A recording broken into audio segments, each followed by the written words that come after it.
කියන්න බලන්න මේ මොනවද කියලා. බටහිරෙන් අපිට බෝංචි හඳුන්වලා දෙන්න කලින් අපේ පරණ ගැමි සමාජයේ බෝංචි වෙන විදියටම මේක උයලා කාලා තියෙනවා. හැබැයි අද වෙනකොට මේක ගොඩාක් දුර්ලභ එළවලුවක්. අහම්බෙන් තමයි මටත් පැල කරගන්න ලැබුණේ. කිසිම පොහොරක් නැතුව පැල කරගන්න පුළුවන් මේ ආලංගත් එක්ක අද අපි දවල් කෑම ලෑස්ති කරගමු. අපි මේවයේ කැමරට ගන්න මේ කොළ පාට කොටස විතරයි. සුදු පාට බඩ එක වගේ තියෙන කොටස කපලා අයින් කරනවා හේතු දෙකක් නිසා. මොකද ඒක පොඩ්ඩක් තිත්තයි සහ ඒකේ තමයි ඇට හැදෙන්නේ.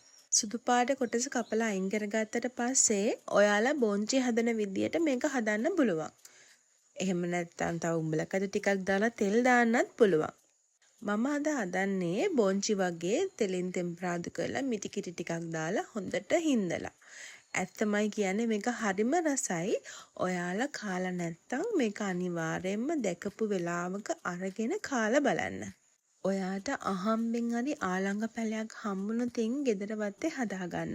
මොකද පවුලේ හැමෝටම එක වැලක් හොඳටම ඇති. තව දෙයක්.